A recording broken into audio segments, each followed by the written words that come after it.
Don't eat that!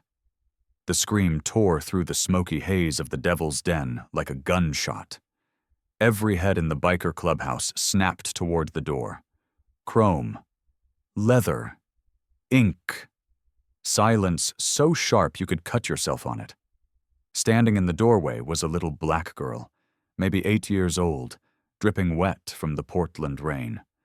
Her hair hung in tight coils plastered to her face. Her sneakers were held together with duct tape. Her jeans had holes in both knees. But her brown eyes, those eyes burned with a terror so absolute it didn't belong on any child's face. Behind her, a woman with red hair stumbled through the door, grabbing for the girl's shoulder, panic written across every line of her face. The little girl staggered forward, pointing at the plate in front of Jackson Reaper Stone, 42 years old, president of the Hells Angels Oregon chapter, a man so feared that grown men crossed the street when they saw his Harley coming. "Please, sir," the girl gasped, her small hand shaking as she pointed. "Don't eat! Please don't eat!" 15 bikers reached for their weapons. Knives, guns, chains. The woman threw herself in front of the child like a human shield. Reaper raised one tattooed hand. Everyone froze. "Why?" His voice was gravel and whiskey. "How does a little girl know what's in my food?" The red-haired woman tightened her grip on the child's shoulders. "Please believe her." Her voice trembled but held firm. "She's telling the truth."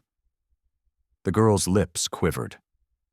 "Because," she whispered, "because I saw him put poison in it." The whole room went electric. Reaper's jaw clenched. His fork stopped 3 inches from his mouth.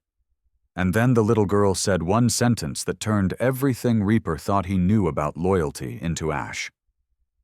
"Yesterday, he tried to poison Aunt Scarlett and me too."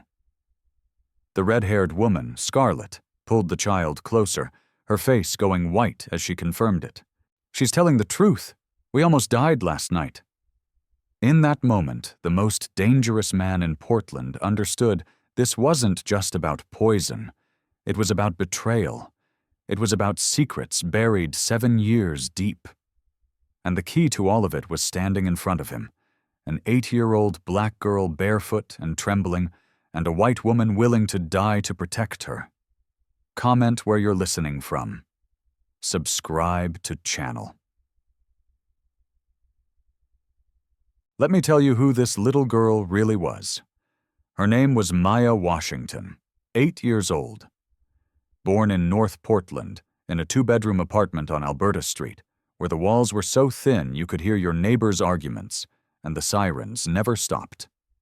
Maya's mother, Keisha Washington, had been a single mom working 2 jobs: breakfast shift at a diner on MLK Boulevard, night shift cleaning offices downtown. Maya barely saw her mother except for the 20 minutes between jobs when Keisha would sprint home, make sure Maya had eaten the dinner she'd left in the microwave, kiss her forehead, and disappear again into the night. But here's what nobody knew. Maya was brilliant, not just smart for her age. Brilliant in a way that scared teachers who weren't used to seeing a little black girl from the projects correcting their math on the board. By the time she was 6, she was reading at a 10th grade level. By 7, she'd taught herself basic chemistry using library books and YouTube videos on the computer at the community center. And she remembered everything. Every face, every detail, every conversation she overheard while adults thought she wasn't paying attention. That gift was about to save lives. Maya's mother died 3 months ago. Breast cancer. Stage 4 by the time they caught it, because Keisha didn't have insurance and kept working through the pain until she collapsed at the diner one morning and never got back up. The funeral was small. Just Maya, Aunt Scarlett, and 3 women from the church Keisha used to attend when she had time. Scarlett Brennan wasn't blood family. She was Keisha's best friend from nursing school, before Keisha had to drop out when she got pregnant with Maya. Scarlett had stayed close, visiting when she could, sending birthday cards with $20 bills tucked inside, calling every Sunday. When Keisha died, Scarlett didn't hesitate. She quit her nursing job at Oregon Health and Science University, packed up her life, and came to get Maya. That was her first mistake.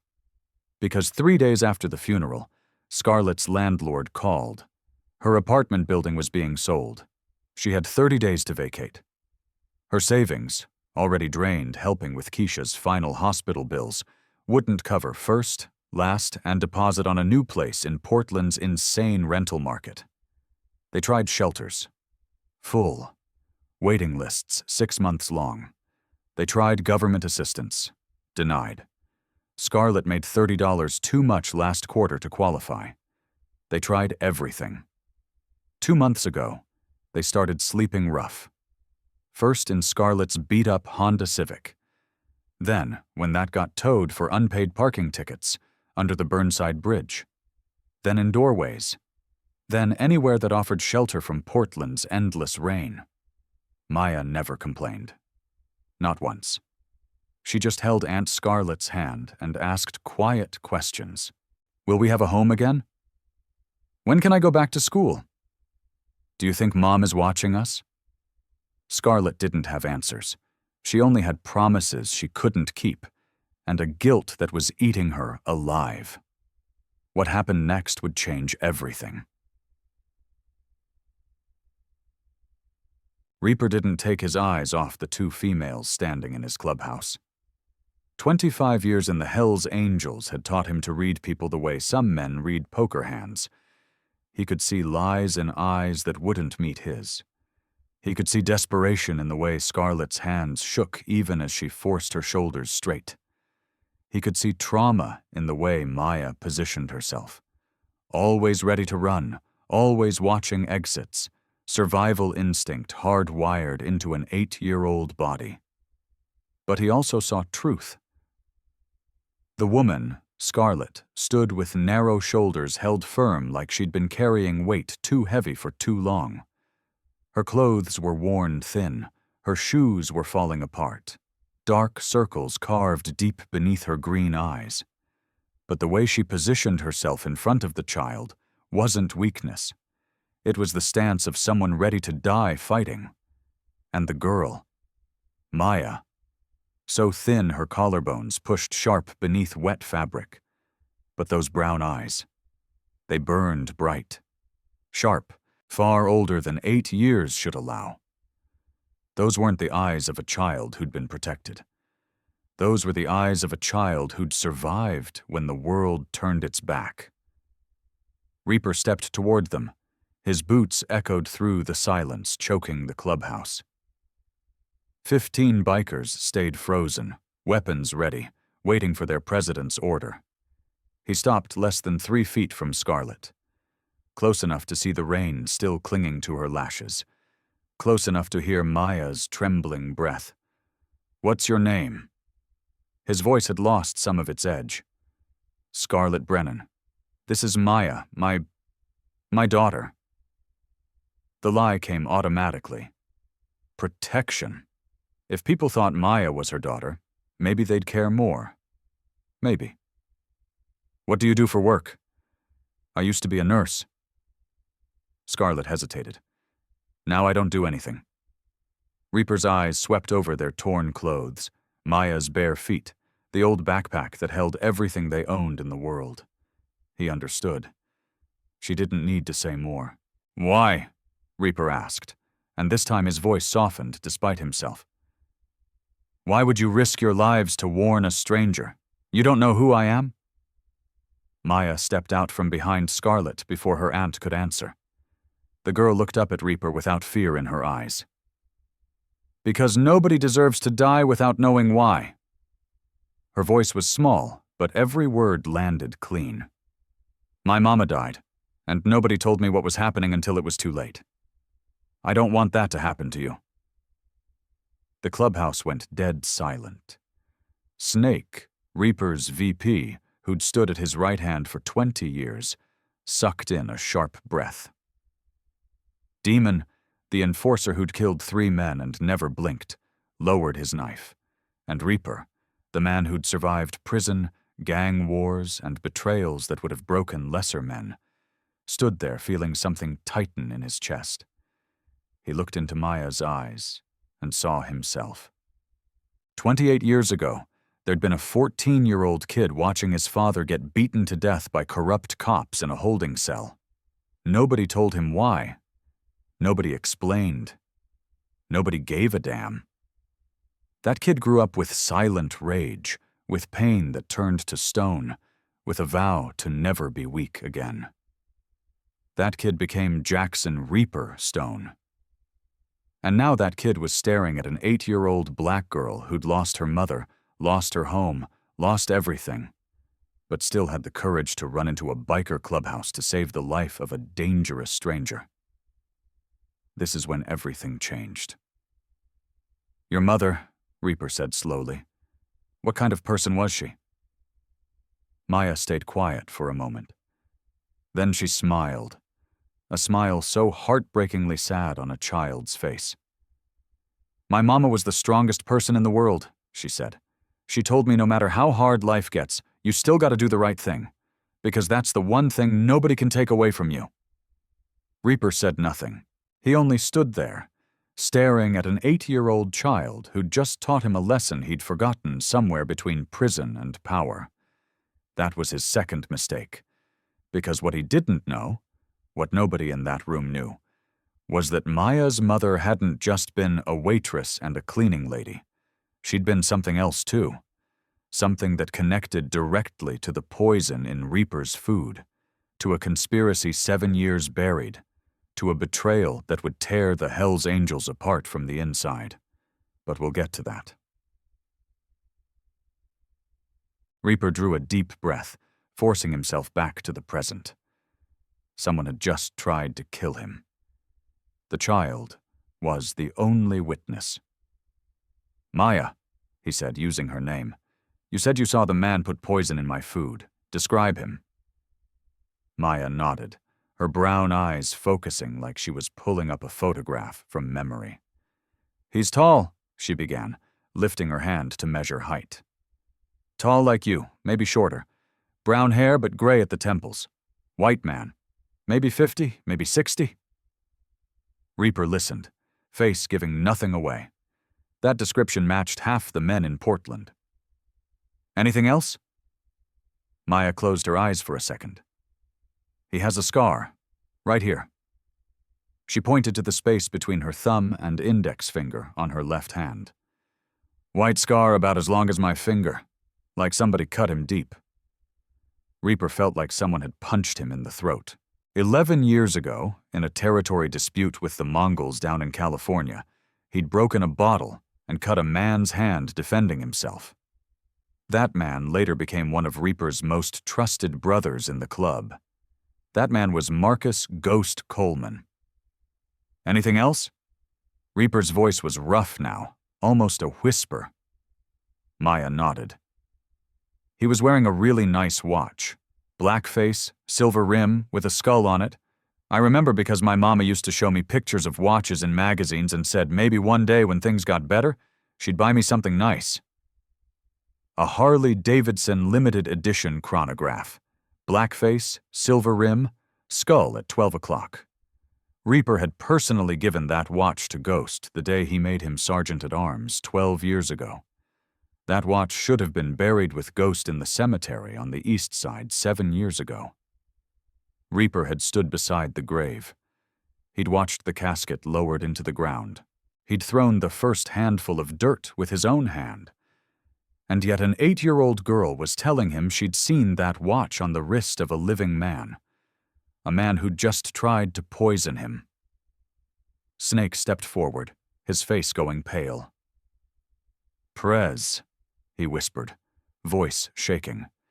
"If it's Ghost, that means—" Reaper lifted a hand for silence. He turned to Scarlet, who still stood tense and ready. "You said he tried to kill you two last night. Tell me exactly what happened." Scarlet took a deep breath, like she was pulling courage from somewhere she didn't know she still had. "We sleep under the steel bridge, near the old warehouse district. Last night around 2 in the morning, a man came. He brought food, said he wanted to help us." She stopped, tightening her hand on Maya's shoulder. At first I thought he was kind. But Maya... She looked down at her niece with an expression caught between pride and heartbreak. Maya saw him put something in the food when he thought we weren't watching. Maya took over, her voice strangely calm. He thought I was asleep, but I was awake. I saw him take out a small bottle, pour it into the takeout box, then stir it in, exactly like he did with your plate tonight. Then what? I pretended to wake up and told Aunt Scarlett I wasn't hungry. She understood. We pretended to eat, then we ran. He chased us, but he couldn't catch us. We ran all night. Reaper ground his teeth, every piece sliding into place. Why did you come here? How did you know I'd be at the clubhouse tonight? Scarlett and Maya looked at each other. Maya answered. This morning when we were hiding in an alley near the docks, I saw him again. He was talking on the phone right next to his motorcycle. He didn't know we were there. I heard what he said. Reaper felt his pulse hammer at his temples. What did he say? Maya closed her eyes, recalling every word. He said, "Clear the last witness before we handle the kid. Make sure he's at the den tonight. No mistakes." The clubhouse dropped into murderous silence. The kid. That's what Ghost used to call Reaper when he was still a teenage prospect running errands for the club. A nickname used with the fondness of a mentor, a big brother, a man Reaper had trusted with his life. Ghost Coleman hadn't died in that warehouse fire 7 years ago. He'd faked his death, and now he was coming back to finish what he'd started. But there was something else, something worse. Last witness, Reaper repeated slowly. What does that mean? Nobody answered. But everyone in that room felt it, the cold dread creeping up their spines. There had been other witnesses, other people who knew whatever Ghost was trying to hide, and they were already dead. Obris and... Snake was the first to break the silence. Prez, if Ghost is alive, we got a serious problem. He knows everything. Every safe house, every route, every business, every weakness. We need to move now. Demon nodded, arms folded across his chest covered in scars and ink. And we got a witness problem. He glanced toward Scarlett and Maya, eyes cold as January. They're civilians. They know too much. In our world, that's a liability we can't afford. Scarlett immediately pulled Maya behind her, body going rigid like a drawn wire, ready to fight even though she knew she had no chance. But before she could say a word, Reaper spoke. Enough. 2 words, not loud, but carrying the weight of a death sentence. Snake and Demon both froze. Reaper turned to his 2 most trusted men, his dark eyes hard as tempered steel. These 2 just saved my life. While someone on the inside was trying to poison me, 2 complete strangers who don't know who I am, who owe me nothing, risked their lives to warn me. He stepped toward Scarlett and Maya, placing himself between them and his men, like a fortress wall. From this moment on, they're under my protection, club protection. Anyone touches them, that person dies. No exceptions. Snake opened his mouth to argue, but one look from Reaper shut him down. After 20 years following Reaper, Snake knew when his president had made a final decision. Demon said nothing. He just gave a short nod, accepting the order even though his face remained stone. Reaper turned to another biker. Where's Jimmy? The prospect who was cooking tonight? The man hurried out. Minutes later he returned, face pale. Prez, Jimmy's gone. His locker's empty. His bike's gone. Nobody knows where he went. Reaper wasn't surprised. Every piece was sliding into place. Jimmy Ace Rodriguez, the prospect who'd been with the club for 2 years, always eager, always loyal, always asking to prove himself. The only person allowed to handle Reaper's food before it reached the table. Ghost wasn't acting alone. He'd planted someone inside long ago, waiting for the perfect moment to strike. "Find him!" Reaper ordered, voice cold as ice. "Alive or dead, I need him!" After his men scattered, Reaper turned back to Scarlet and Maya. The red-haired woman still stood tense, but something in her eyes had shifted. Not just fear anymore. Maybe hope, or at least a fragile trust. But it was Maya who held Reaper's attention. The girl stood there, tiny among a room full of dangerous men. But she wasn't shaking anymore. Her brown eyes studied Reaper closely, as if trying to read him, trying to understand who he really was. Reaper did something nobody in that room expected. He went down on one knee, bringing his eyes level with the 8-year-old. Snake nearly choked. In 20 years, he'd never seen Reaper kneel before anyone. "Maya," Reaper said, his voice gentler than it had been in recent memory. "You're very brave. You did something most grown men wouldn't dare do." Maya looked at him, head tilting slightly. "Will you catch the bad man? He's hurt people already. He won't stop." Reaper looked into those clear brown eyes that had seen too much darkness, and he saw intelligence, a knowledge of the world no 8-year-old should carry. "I promise," Reaper said slowly, each word like an oath. "I will find him. I will catch him. And I will make sure he can never hurt you or Scarlet again." Maya watched him for a long time, then nodded. "My mama said good people always keep their promises. I'll wait and see if you're a good person." Reaper didn't answer. He only stood, carrying a promise heavier than any deal he'd ever made with rival clubs or criminal enterprises. This is when he made a choice that would cost everything. The black Harley-Davidson roared through Portland's rainy streets. Behind Reaper, Maya sat holding tight to his leather cut, her small arms wrapped around his waist. Scarlet rode behind Snake on a second bike, her red hair whipping in the wind.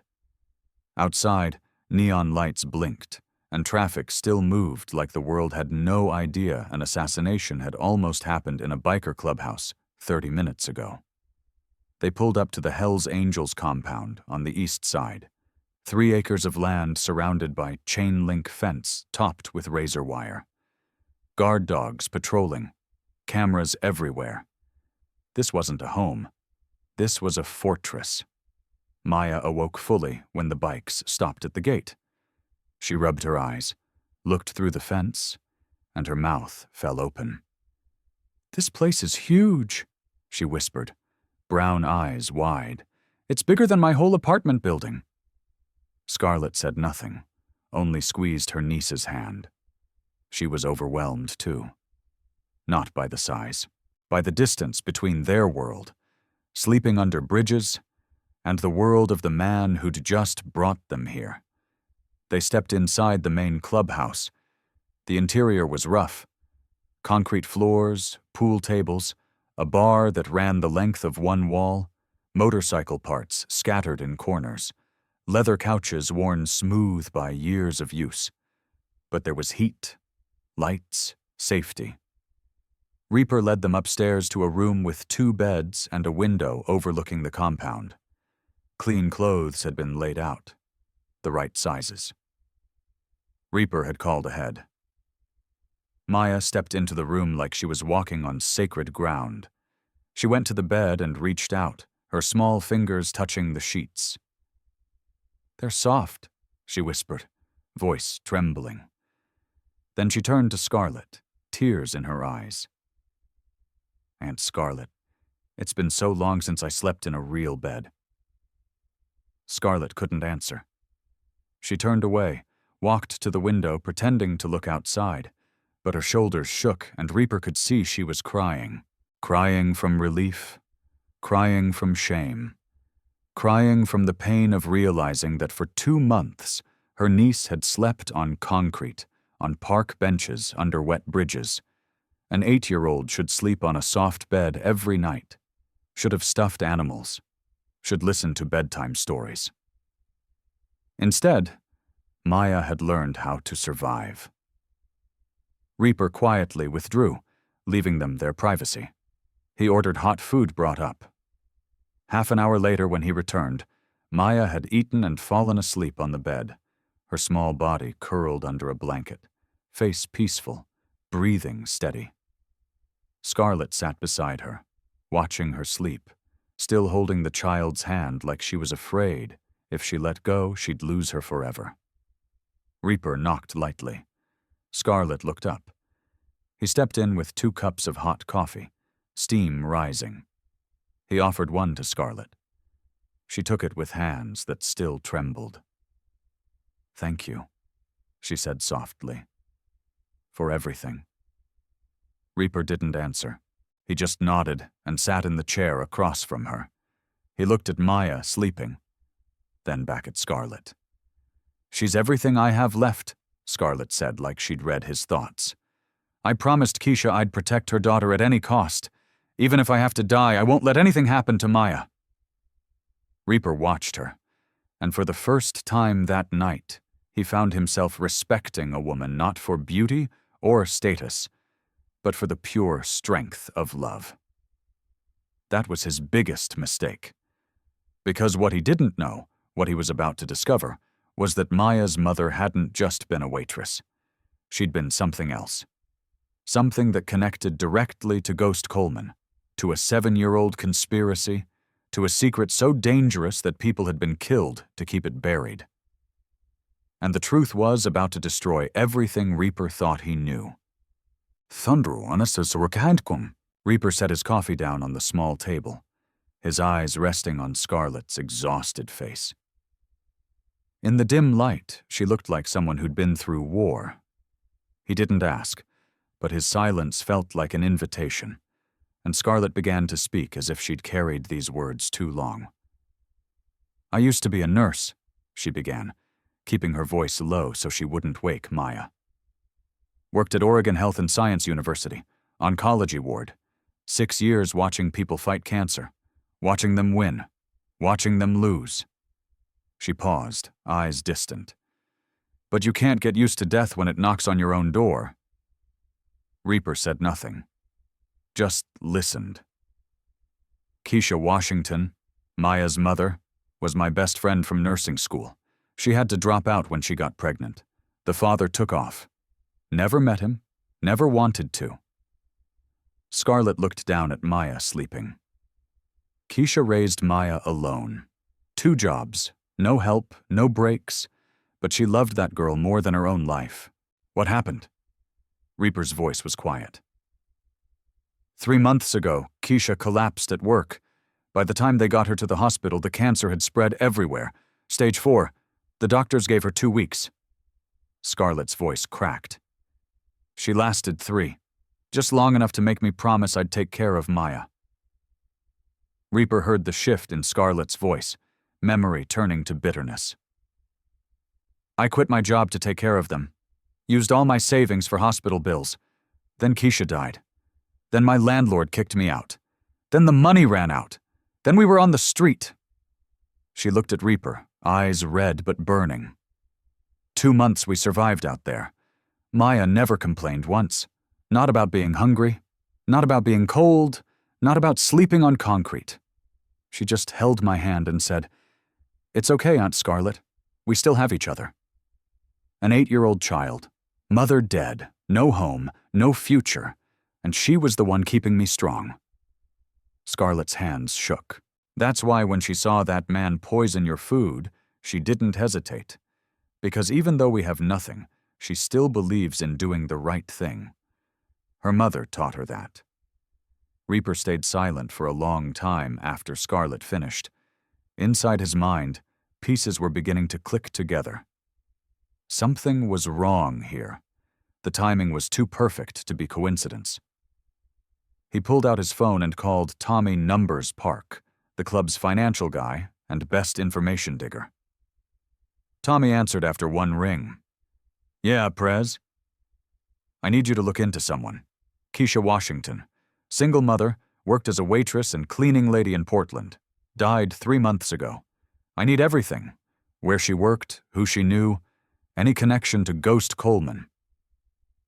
Scarlett's head snapped up when she heard Ghost's name. Her eyes went wide with shock and confusion. Tommy worked fast. 45 minutes later, Reaper's phone buzzed with a long text and attachments.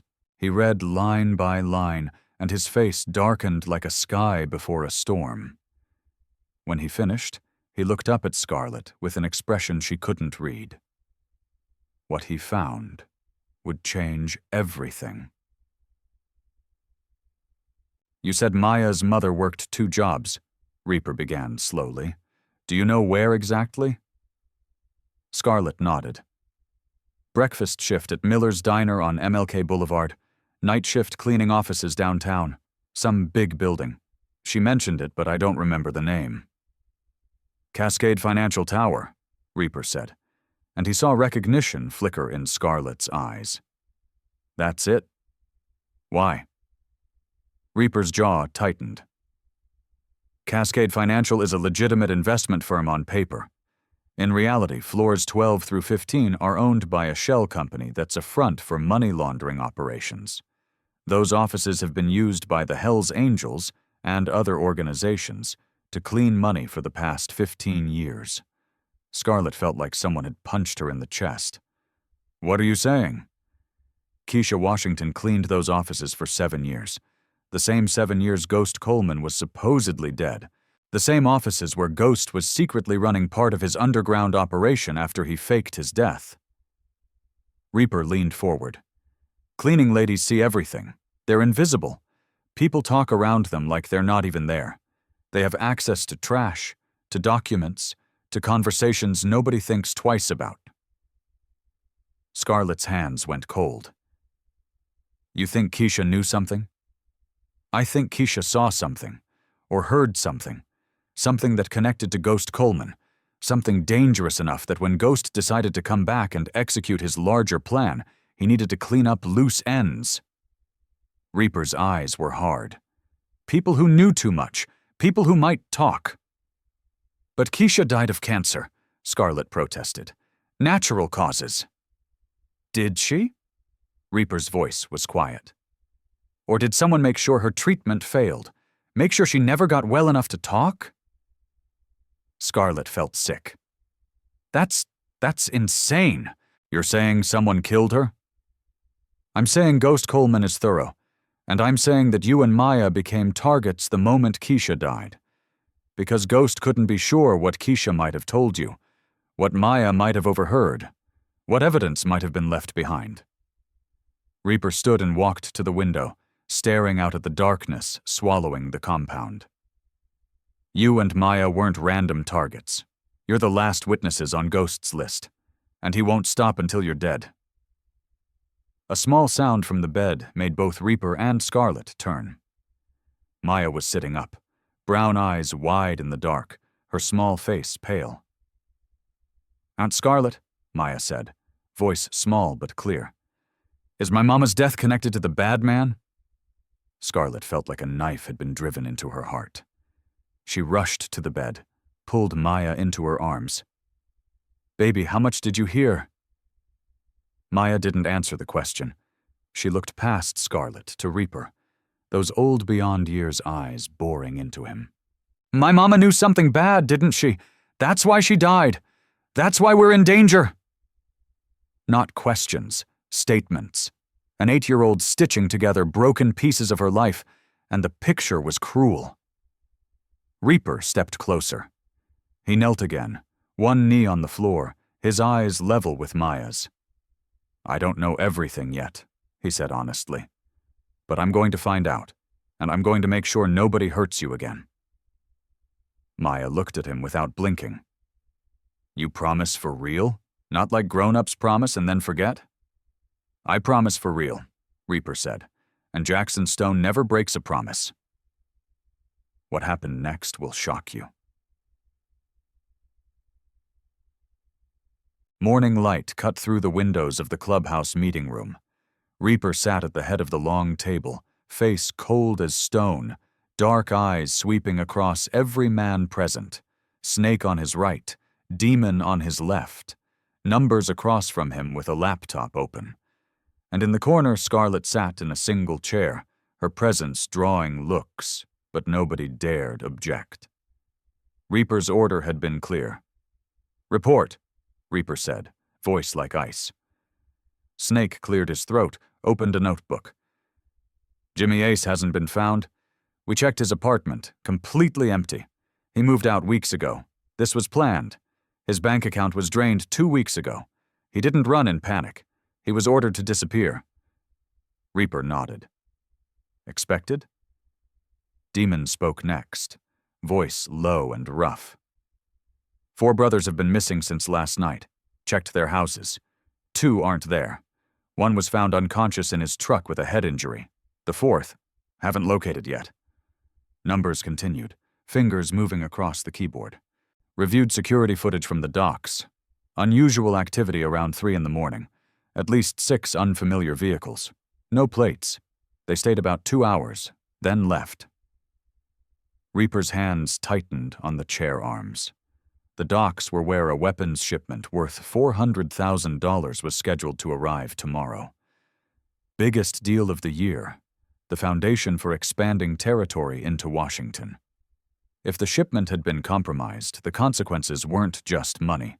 It was humiliation, loss of respect, the collapse of everything he'd built over 15 years. "Does anyone know about the shipment besides the people in this room?" Reaper asked. Snake shook his head. "Just us and the dock crew. About 8 people total. All brothers who've been with the club for years." "Then there's a traitor among those 8, Reaper said. "Or someone's watching us closer than we thought." Scarlett sat quietly, listening to details she didn't fully understand.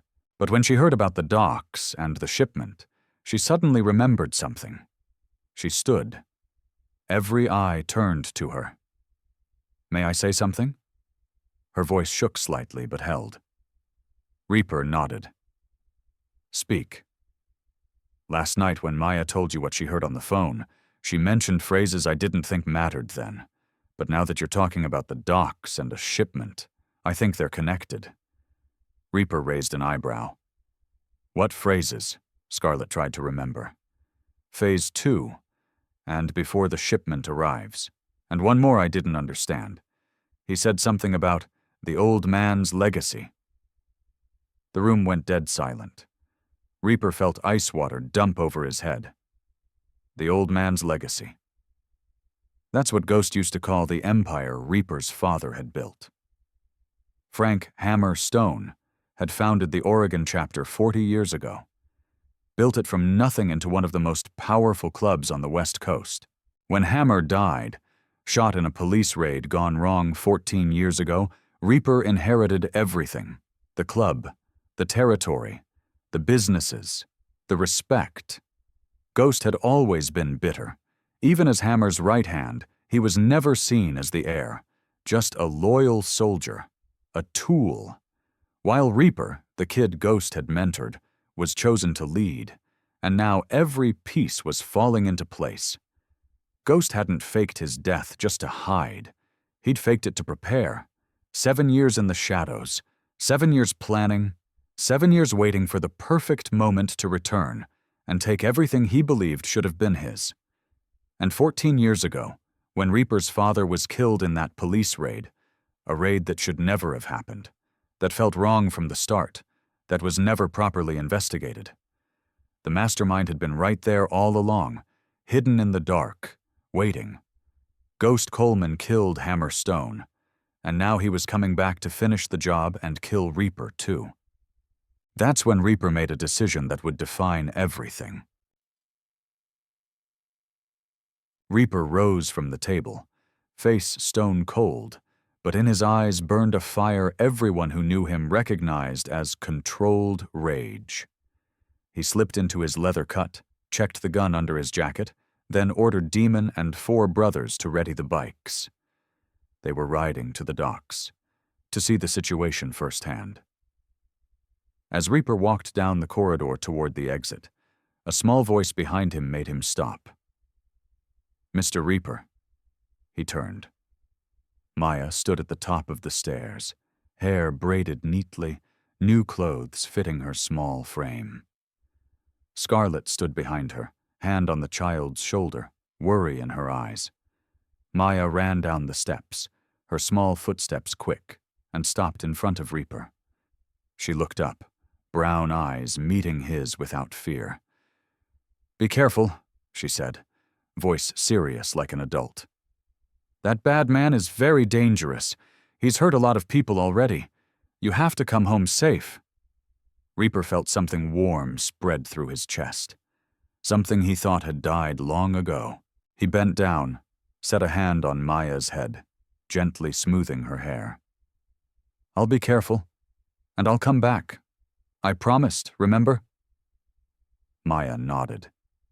Then suddenly she threw her arms around Reaper's neck in a brief hug before turning and running back to Scarlett. She took her aunt's hand, watching Reaper leave with eyes full of worry and trust.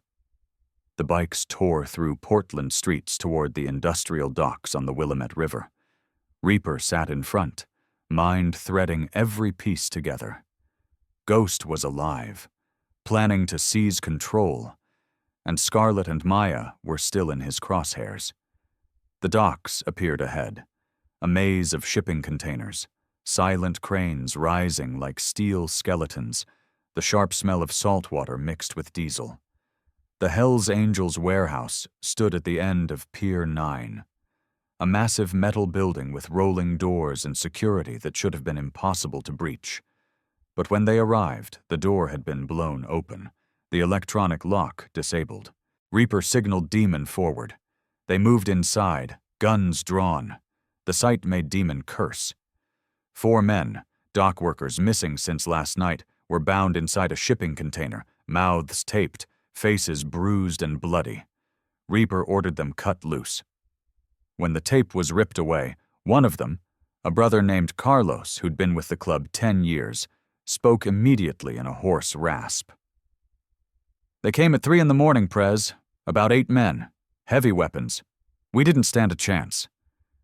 The leader, Carlos swallowed hard. He had a scar on his left hand, asked about the shipment, the schedule, everything. Reaper ground his teeth. "What did you tell him?" Carlos lowered his head in shame. "Nothing, I swear. But he acted like he already knew. Just wanted confirmation. Then he left us here and said he'd come back after the job was done." Demon was searching the area when he found something under a workbench. "Prez, this." He handed Reaper a small slip of paper. A receipt from Harbor View Motel, room 218, dated yesterday, and beside it, a burner phone. Reaper turned the phone on, checked the messages. 2 texts. First, "Meet at the old place, 3 a.m. Second made Reaper's blood boil. Confirmed secondary targets, black female child and redhead woman. Eliminate both. He was still hunting them. Ghost was still hunting Scarlett and Maya. And the phone, the receipt, everything had been left in the open intentionally. Not a mistake, an invitation, a trap set by a man who wanted to be found. Here's what they didn't want you to know. While Reaper was at the docks, the compound fell into strange quiet. Scarlett sat on the couch in the main room, holding a cup of tea gone cold, staring out the window as afternoon sun faded. Maya sat beside her, knees drawn up, head resting on Scarlett's shoulder, brown eyes following birds across the sky. "Aunt Scarlett," Maya said suddenly, "is Mr. Reaper a good man or a bad man?" Scarlett flinched. She looked down at her niece, searching for words. "Why do you ask, baby?" Maya stayed quiet for a moment, eyes distant. "Because he has power like the bad man. He has money. He has people who do what he says. He's dangerous." She paused. "But he looks at you different than how bad people look at good people." Scarlett's heart jumped. "What do you mean?" Maya lifted her face, clear brown eyes meeting Scarlett's. "The bad man looked at us like we were nothing, like we were trash he wanted to throw away." She paused again, searching for words. But Mr. Reaper looks at you like you're important, like he's afraid you might disappear if he looks away. Scarlett couldn't speak. She only pulled Maya into her arms, hiding her face that had gone hot. She didn't know an 8-year-old could see so clearly. Night came. Deep night. Scarlett put Maya to bed, but couldn't sleep herself. She sat in the main room and waited, even though she didn't want to admit what or who she was waiting for. At 2 a.m, an engine roared up outside. Scarlett stood, heart racing, and stepped into the hall just as Reaper walked in. He looked exhausted. His leather cut was torn. A long scratch on his forehead bled. "You're hurt," Scarlett cried. The nurse in her rose instantly. She rushed to him before he could speak. "Just a scratch," Reaper said calmly. "Nothing serious." "Let me see." Scarlett didn't wait for permission. She pulled him into the room, pushed him into a chair, went to get the first aid kit.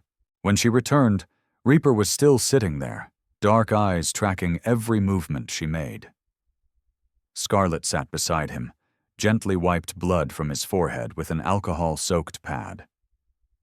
Reaper didn't flinch, though she knew it stung. "What happened?" Scarlett asked, as she pressed a bandage onto the cut. "Small problem at the docks," Reaper said. "Doesn't matter. The scratch was my own carelessness." Scarlett didn't believe him, but didn't push. When she finished, her hand brushed his forehead by accident, and Reaper suddenly caught her wrist. Not hard, not threatening, just a gentle hold, like he needed something steady. "My father was shot in front of me," Reaper said suddenly, voice low and far away. "In a police raid. I was 14, standing right there when it happened." Scarlett froze, afraid any movement might make him stop. "He was unarmed," Reaper continued, eyes fixed on nothing. "Surrendering. They shot him anyway. Said he reached for a weapon. Lie, I saw everything." He went quiet, jaw clenched. "From that day, I swore I'd never be weak again. I'd never let anyone I cared about get hurt while I stood there doing nothing. I built all this. Power, money, the club, all of it so I'd never have to stand helpless like that again." Scarlett placed her other hand over Reaper's, squeezing gently. "But you're still in pain," she said softly. "I can see it. Under all that strength and control, you're still carrying that 14-year-old boy's hurt." Reaper didn't answer. But he didn't let go either. This was his third mistake. Because what he didn't know, what was about to be revealed, was that Scarlett was carrying something too. Something her best friend had given her before dying. Something that would blow Ghost Coleman's conspiracy wide open. And the truth was buried in the last place anyone would look. Morning sunlight poured into the main room, bringing rare warmth. Reaper sat at the table, cup of black coffee in hand. But he didn't drink. He hadn't slept. His mind had spun all night with thoughts of Ghost, of Scarlett, of her warm hand in his until he had to let go, because dawn was coming. Maya ran into the room with quick, happy steps, face bright after everything. In her hands was a sheet of paper, drawing paper the brothers had given her at Reaper's request. "Mr. Reaper! Mr. Reaper!" Maya called, running to his side. "I finished my drawing. I want you to see it." Reaper set the coffee down, turned to her with rare curiosity. "What did you draw?" Maya laid the paper on the table, turned it so he could see. Colored pencil drawing. Lines clumsy like a child's, but everything clear and meaningful. A large building, clearly the compound, with motorcycles parked outside and a fence around it. And in front of the building stood 3 people. A tall man in a leather cut with dark hair and a beard. A red-haired woman beside him in jeans and a jacket, smiling. And between the adults, a little black girl holding both their hands, grinning wide. "This is you," Maya said, pointing. "This is Aunt Scarlet, and this is me." Reaper felt something catch in his throat. He picked up the drawing, realized his hand was trembling. A drawing by an 8-year-old child. Simple. Innocent. But it held something this compound had never held in all these years. Hope, family. "Why did you draw the 3 of us?" Reaper asked, voice rough. Maya tilted her head like the question was strange. "Because we're family now. You said it. You said Aunt Scarlet and me are part of your family. Family stays together. Family gets drawn together." Reaper couldn't speak. He only stared at the image of himself standing beside Scarlet and Maya, at the smile Maya had drawn on his face. A smile he wasn't sure he could ever actually wear. Scarlet walked into the room at that moment, stopped when she saw what was happening. Reaper holding Maya's drawing, shoulders faintly shaking. "Aunt Scarlet, look," Maya called. "I drew our family." Scarlet came closer, looked at the drawing, felt her eyes burn. She looked up. Her eyes met Reaper's. In his eyes, she saw something she'd never seen before. Not hardness, not calculation. Something fragile, something hungry, hope. Something had changed between them. Scarlet felt it. Reaper felt it. The moment stretched until Reaper's phone rang, piercing the bubble. Reaper glanced at the screen, Snake's name, and answered. "What?" Snake's voice was tight. "Prez, we found Jimmy Ace." "Alive or dead?" "Dead. Shot once in the chest. But before he died, he wrote something on the wall with his own blood." Reaper's grip tightened. "What?" "Harborview Motel, room 218. That night, Reaper went to Harborview Motel. Alone. He knew it could be a trap. He knew Ghost might be waiting. But he went anyway. Some things had to be faced head-on. He left Demon and Brothers outside to cover exits while he walked into the rundown motel. Room 218 was at the end of the 2nd floor. Old wooden door, peeling paint. He put his hand on the knob. Turned. The door opened, unlocked. The room was empty but not quiet. Fresh cigarette smoke lingered. A coffee cup on the table still warm. The bed carried the impression of someone who'd been there. Someone had been here, and left moments ago, or someone was still here. Hidden. Reaper swept the room with his eyes and saw them. On the desk by the window, a stack of papers arranged neatly, waiting for him. He stepped closer, heartbeat quickening. A map of the Portland docks with Pier 9 circled in red. Photos of Reaper, entering the clubhouse, on his bike, standing on the compound balcony. Ghost had been watching him for weeks, maybe months. But what froze Reaper was the file at the bottom. A file on Scarlett Brennan. Photo from her nursing days. Old address, employment history. A file on Keisha Washington. Death certificate, cancer treatment records. Work history at Cascade Financial Tower. And a file on Maya Washington. School records, medical records, everything. Beside the files, a small note, handwritten black ink. Last witnesses, handle before Phase 3, both females. They were still on the list. Ghost didn't just want Reaper dead. He wanted every trace erased, every witness, anyone who might know anything. "I knew you'd come, kid," the voice came from the dark corner. Reaper spun, gun already in hand, but Ghost was faster. Ghost Coleman stepped from the shadows, gun aimed at Reaper's chest.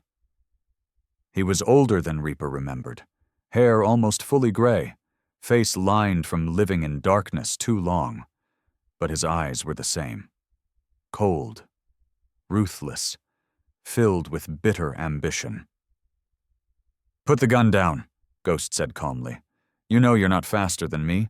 Never were." Reaper didn't lower his gun, but he didn't fire. He needed answers before one of them fell.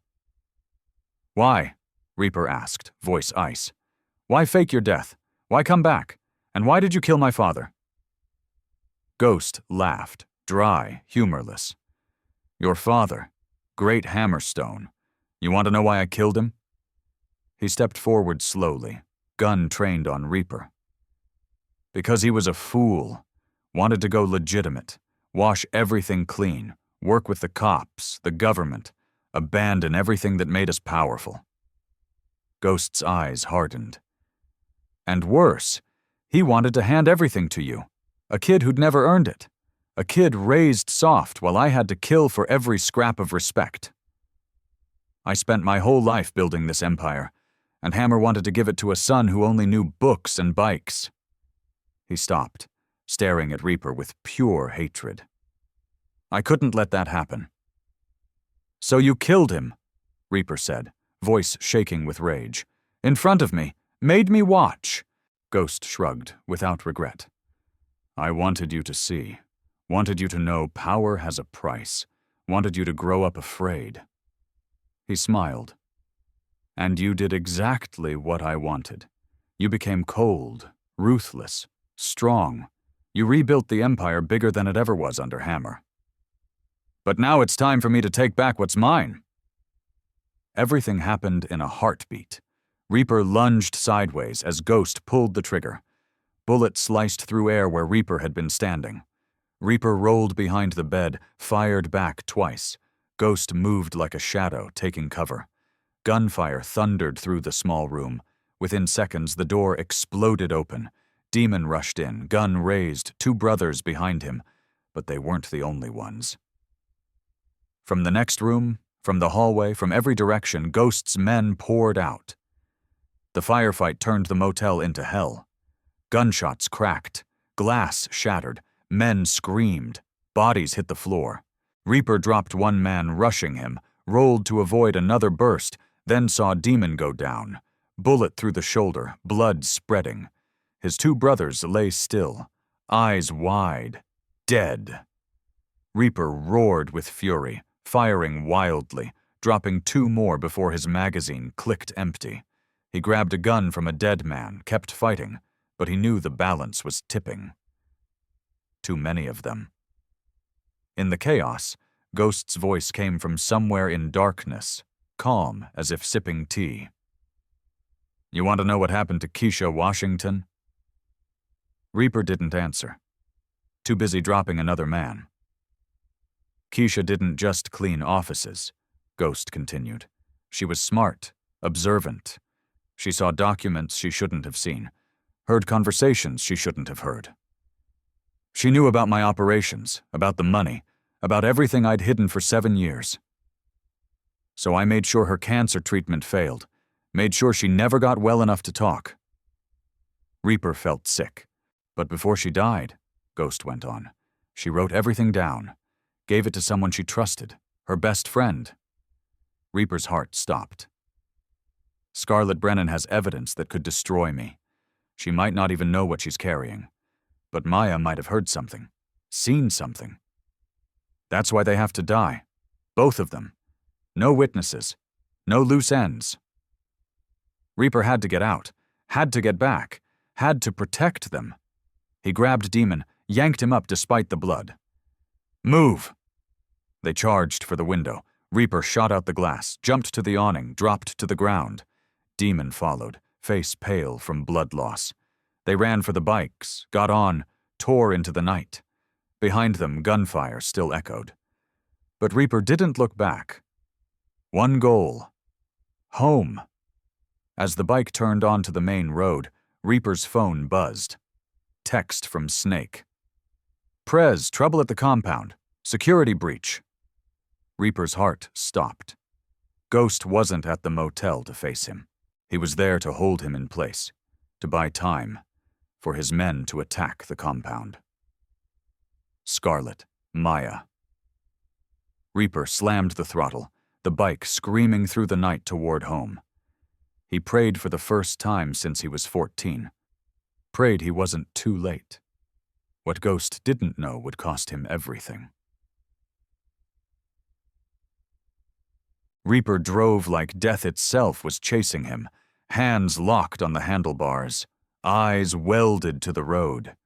Demon sat behind him, one hand pressed to his shoulder wound, face gray, but forcing himself to stay conscious. The compound came into view, and Reaper's heart sank. The front gate blown apart. 2 unfamiliar trucks in the yard. Gunfire echoing from inside. Bodies of 2 gate guards on the ground. Blood pooling under security lights. Reaper didn't stop at the front. He swung around back to a hidden entrance, a tunnel built when Hammer was still alive, leading from the old garage into the basement. He left Demon with the backup gun, then plunged into darkness alone. Inside the compound, Scarlett was living the most terrifying minutes of her life. When the first shots cracked, she'd been in the room with Maya, reading a book before sleep. Survival instinct snapped awake. She grabbed the gun Reaper had left for her, took Maya's hand. Ran. She remembered the safe room Reaper had shown her. Hidden room behind a false wall in the main office. Steel door, electronic lock. She pulled Maya down the hallway, hearing gunfire growing closer. Screams. Glass shattering. They reached the office. Scarlett shoved aside the panel, punched in the code with shaking fingers. Steel door swung open. She pushed Maya inside first, then turned and stood in the doorway. Gun raised, ready to fire at anyone who appeared. "Aunt Scarlett," Maya whispered behind her, voice trembling but not crying. "Are we going to be okay?" Scarlett looked back, saw the girl clutching the drawing she'd made that morning, the one with 3 figures standing together. Even in the most dangerous moment, Maya held that drawing like hope. "We're going to be okay," Scarlett said, forcing steadiness into her voice even though her heart was exploding. "Mr. Reaper will come back. He promised, and he never breaks promises. Blah." Down in the basement, Reaper moved like a ghost. He killed 4 intruders on his way up. Silent, efficient, no hesitation. He knew this compound like his own hand, every corner, every blind spot, every hiding place. By the time he reached the main floor, most attackers were down or pinned in gunfire with surviving brothers. Reaper didn't stop to help. One target, the office, the safe room. He charged up the stairs, dropped 2 men blocking his path, kicked the office door open. Empty. But the panel had been pushed aside. The safe room door shut tight. He stepped up, knocked. "Scarlett, Maya, it's me, Reaper." Inside, Scarlett heard that voice and nearly collapsed with relief. But she didn't lower the gun. Life on the street taught her never trust until you see. "How do I know it's you?" Reaper was silent a beat, then spoke. "You promised Keisha you'd protect Maya. That's the only thing keeping you alive. Maya told me I look at you different than how bad people look at good people, and this morning she drew a family picture with 3 people. Scarlett broke into tears. She entered the code. The steel door opened. She saw Reaper standing there, leather cut torn, face smeared with blood and dirt, but alive, alive and home. She ran to him. Maya ran after her. Reaper did something he'd never done in his life, opened his arms and pulled them both in, held them tight like if he let go they'd vanish, held them like a man who'd been lost in darkness too long and finally found light. Maya lifted her face, brown eyes wet but shining with joy. "Mr. Reaper," she said, voice trembling with hope. "Now we really are a family, right?" Reaper looked down at the child, then at Scarlett crying in his arms. "Yes," he said, voice rough with emotion, "we are." But the truth they buried for 7 years was about to come out, and it would change everything. After the situation was contained, Reaper took Scarlett and Maya to the basement, the safest place in the compound. Demon was brought in, wound dressed, surviving brothers cleaning the scene, counting bodies, checking damage. Ghost Coleman hadn't appeared in the attack. Still out there, waiting. But Reaper knew he couldn't wait anymore. Had to end this before Ghost struck again. While Reaper discussed next plans with Snake, Scarlet sat in the corner holding Maya, who'd fallen asleep from exhaustion. She looked down at her niece's peaceful face. And suddenly Ghost's words from the firefight echoed through her mind. Keisha wrote everything down, gave it to someone she trusted. Scarlet went still. She remembered. Before Keisha died, in the final days when her friend was so weak she could barely speak, Keisha had handed her an envelope, sealed. Keisha said only one sentence: "Don't open it until you truly need it." Scarlet had kept that envelope in the pocket of her old coat, the coat she wore through 2 months on the streets. She'd never opened it, thought it was only a goodbye letter, her friend's last words. She hadn't had the courage to read it, afraid if she did, she'd fall apart. "Reaper," Scarlet called, voice shaking. "I think I have something you need." Reaper turned, eyes questioning. Scarlet gently laid Maya on the couch, then stood and searched through the few belongings she'd brought. Her old coat at the bottom of the bag. In the inner pocket, the envelope. Creased, but unbroken. She held it out with trembling hands. "Keisha gave this to me before she died. I never opened it. Don't know what's inside." Reaper took the envelope, stared at it, then carefully tore it open. Inside, a small black USB drive and a handwritten letter on white paper. Writing weak and unsteady. The script of someone living her last days. Reaper read the letter out loud so Scarlet could hear.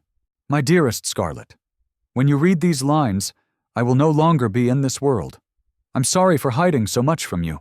I didn't want you pulled into this chaos, but now I have no choice. For 7 years, I cleaned offices at Cascade Financial Tower. What I saw there, what I heard, it's all on this USB. I witnessed meetings, recorded conversations when I could, copied documents people left in trash bins thinking cleaning ladies don't read. Money laundering, drug trafficking, murder for hire. All of it run by a man named Ghost Coleman through a biker gang called the Hells Angels. But there's more. I found proof of a 14-year-old murder. A biker named Hammer Stone. The police said he was killed in a raid. But it was an execution. Ordered by Ghost Coleman. Covered up with help from corrupt cops. I don't know what to do with this information. I'm too weak. Too afraid. And I know if Ghost finds out, he'll kill me. He'll kill you. He'll kill Maya. But I believe in you. I believe you'll know what to do. I believe you'll find a way to protect my baby girl. Keep her safe. That's all I ask. Forever yours, Keisha." Reaper set the letter down, hand tightening around the USB, like he was holding the keys to the universe. He plugged it into Number's laptop. When the data files filled the screen, he understood what Keisha Washington had given him. The most valuable gift possible. Proof. Proof of every crime Ghost Coleman committed. Proof of the murder of Hammer Stone. Enough to bury Ghost forever. "This is everything we need," Reaper said, voice cold but eyes burning. "This is everything we need to end it. Have you ever discovered a truth that powerful people buried? Drop your story in the comments."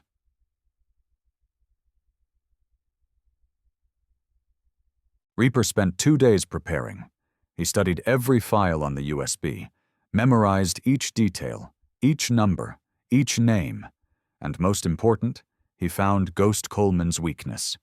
Warehouse District, east side of Portland, Warehouse 47, the place where Ghost had faked his death 7 years ago in a perfectly staged fire. Where Ghost stored most of his illegal wealth. The secret command center of the network he built while hiding. And where Reaper would end everything. He sent Ghost a simple message through one of the men they'd captured. "Warehouse 47, midnight. I have what you want, and I know you'll come." Reaper knew Ghost couldn't ignore it. The USB held enough evidence to destroy him completely. Ghost would never rest knowing it was in enemy hands. He would come. He had to. That night, the warehouse district sank into darkness and fog. Warehouse 47 stood like a sleeping beast, rusted steel doors, broken windows, marks of time and abandonment. Reaper arrived an hour early, placed his men in every strategic position, every entrance, every exit, every high point with full view. Snake commanded the rifle team on the roof across the street. Demon, shoulder still bandaged but refusing to stay behind, led the rear breach team. And Reaper stood alone inside the warehouse, waiting. At exactly midnight, an engine sounded in the distance, then died. Footsteps echoed across cracked concrete. Ghost Coleman walked in, alone, as if he feared nothing. Black leather, gray hair slicked back, a smile so confident it turned arrogant. "You came here alone, kid," Ghost said, voice echoing through empty space. "Thought you were smarter than that?" Reaper didn't answer right away, only stood, dark eyes locked on the man who killed his father, who tried to kill him, who threatened the people he loved. "I didn't come to fight, Ghost. I came to end this." Ghost laughed, cold sound rolling through darkness. "End it? What you gonna do? Hand the USB to the cops? I got people in every precinct, every agency. Your evidence will vanish before ink dries on an arrest warrant." "I'm not giving it to the cops," Reaper said, voice ice. "I'm giving it to the press, to the FBI, to every organization you can't buy. And I already sent copies to 20 different addresses with instructions to release them if I don't come home before dawn." The smile vanished from Ghost's mouth. For the first time, worry crossed his eyes. "You wouldn't dare," he snarled. "I already did," Reaper said, "but first I want you to know something." He stepped forward, moonlight cutting through broken window onto his face. "I'm not my father. I don't want to go legitimate or make peace, but I'm not you either. I don't kill for ambition or greed. I have principles. My principle is protecting family." "Family?" Ghost scoffed. "What family? Your father's dead. You got no wife, no kids. You're just a lonely man pretending he's a king." "I have family," Reaper said. And for the first time that night, his voice warmed. "A brave woman who risked her life to save mine, and an 8-year-old girl who taught me that even in darkness, you can still find light. They are my family, and I will protect them at any cost." Ghost stared at Reaper like trying to understand the man in front of him. Then he drew his gun, fast as lightning, aiming at Reaper's chest. But before he could pull the trigger, gunfire erupted from every direction. Reaper's team surged in from all sides, flashlights, shouted commands bouncing through the warehouse. Ghost's men, hidden outside waiting for orders, were wiped out within minutes. The firefight was brutal and short. Reaper had prepared too well. Ghost had underestimated him too much. When the smoke cleared, Ghost Coleman was on his knees on cold concrete. Gun kicked away, hands raised in surrender. Blood ran from a wound in his shoulder. But he was alive. Reaper walked up, gun aimed at Ghost's head. He looked down at the man who killed his father, who ruined countless lives, who tried to kill the people Reaper loved. "You won't kill me," Ghost said, trying to keep confidence even in desperation. "You just said you have principles. You're not a cold-blooded killer." Reaper looked at him, eyes steady and unmoved. "Yes," he said slowly. "I have principles. My principle is protecting family." A gunshot cracked through the night. Ghost Coleman fell, eyes wide, staring up at the dark warehouse ceiling, the same place where 7 years earlier he'd pretended to die to begin his plan for power. Now he was truly dead. On this same cold concrete, Reaper stood over the body for a long time, then turned away and walked out of the warehouse without looking back. "You can't threaten anyone anymore," he said to the darkness. Never again. Share this story with someone who needs to hear it. 1 year later, the Hells Angels compound was no longer the cold fortress it once was. Maya's laughter echoed through the hallways, small footsteps running each morning.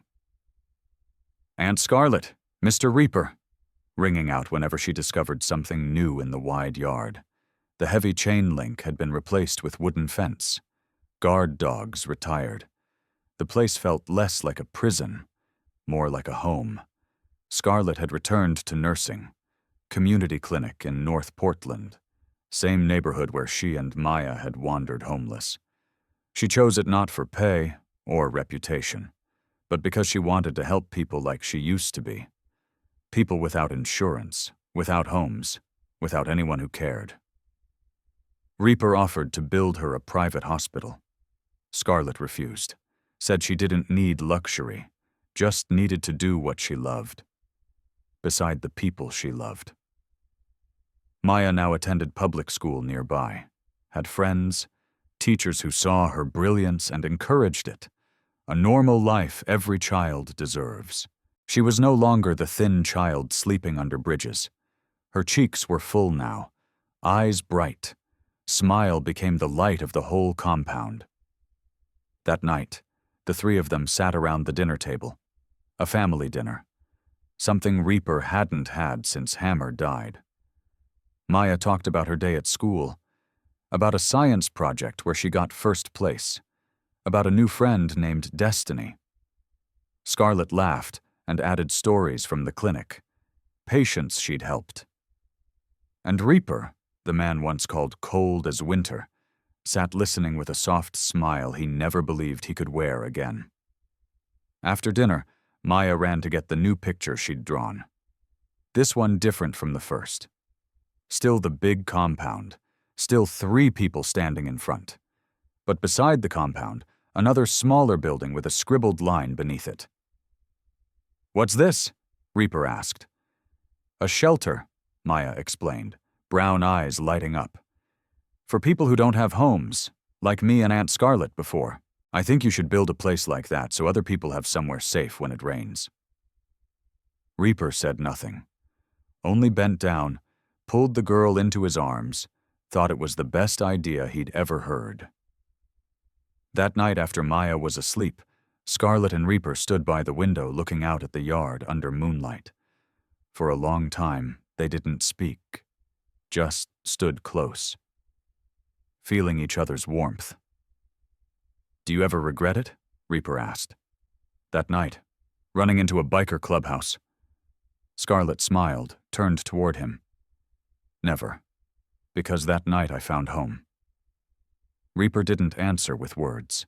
He only took her hand, squeezed gently, and the two of them kept looking out into the night. The darkness was no longer frightening, because they had found light in each other. So let me ask you something. Have you ever been in a situation where the system failed you, where the people who were supposed to protect you, the authorities, the institutions, the ones with power, turned their backs? Where you had to survive on your own because nobody else cared? Have you ever been invisible, ignored, dismissed because of where you came from or what you looked like? Have you ever discovered a truth that powerful people wanted buried? Have you ever had to choose between staying safe and doing what's right? Drop your story in the comments. Not the sanitized version, the real version. Because here's what this story is really about. It's not about bikers or criminals or revenge. It's about a system that lets children sleep on concrete while billionaires hoard wealth. It's about how the most vulnerable among us, a homeless 8-year-old black girl, can have more courage than grown men with power. It's about how family isn't defined by blood. It's defined by who shows up, who protects you, who keeps promises when the world turns its back. Maya didn't save Reaper's life because she wanted something in return. She saved him because her mother taught her that doing the right thing is the one thing nobody can take away from you. Even when you have nothing. Even when you're invisible. Even when the world has given up on you. You still have your integrity, your courage, your humanity, and sometimes that's enough to change everything. Share this story. Not because it's entertaining, but because it's true. Because somewhere right now, there's a Maya sleeping under a bridge. There's a Scarlett who lost everything trying to do the right thing. There's a Keisha working herself to death with no safety net. And they need to know they're not alone. They need to know that courage matters, that speaking up matters, that fighting back matters, even when the odds are impossible, even when the powerful want you silent, even when nobody else is listening. Your voice matters. Your story matters. You matter. Subscribe to Channel for more stories about people who refused to stay down, who fought systems designed to crush them, who found family in unexpected places, who proved that power isn't about money or position, it's about integrity and courage. Stay just, stay loud, stay free. Comment where you're listening from. And remember, the people who save us are rarely the heroes we expect. Sometimes they're the ones the world forgot. The invisible ones, the powerless ones, the ones with nothing left to lose except their humanity.